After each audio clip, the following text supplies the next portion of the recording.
Pity the folks that have to work outside in this weather, like me. But I'm coping and I'm doing my best to conserve water. Now, there's no shame in having a slightly brown lawn this summer.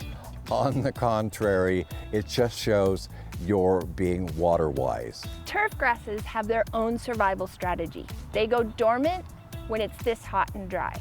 Water them just enough to keep them alive. Right now, Rob is not mowing because the longer blade creates shade, which keeps the soil cool.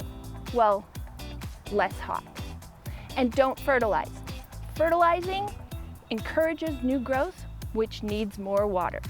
And when you do water, do it for extended periods of time so that it really soaks into the earth. Trees are under an enormous amount of stress this year. An inch or two of water that you're putting on your grass is not enough to sustain a tree. Instead, use a deep root waterer. This will get the water all the way down to the roots.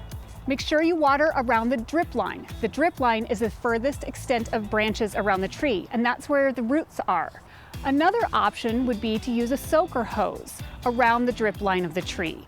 This will very slowly drip water onto the ground, and it will give it time to soak in instead of run off. Of all the problems that face gardeners, mildew might seem like a minor one, but if left untreated, it can turn into a big problem quickly.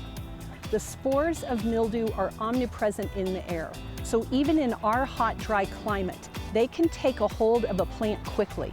Plants that are most susceptible are cucumbers, squash, and zinnias. You can see a little bit of mildew starting to form on the leaves of these zinnias, so we're going to treat it with garden sulfur, and that should stop it in its tracks. This time of year, some petunias can get scraggly. See this? It's gotten leggy, and there is only a few flowers at the end of the long stem. So, we are pruning. This cute little species of petunia is from Brazil, and it's called Petunia integrifolia. We're chopping these stems back about 6 to 8 inches. It seems pretty dramatic now, but in a week or so, they will be bushy and ready to go again. So everybody's doing their best to cope with this weather. And if you were watching last week, we showed you how to kill beetles and whiteflies and aphids and spider mites with a soap spray. So go back, if you didn't see it, go back and watch that segment and stop bothering me online because I do not have time for this.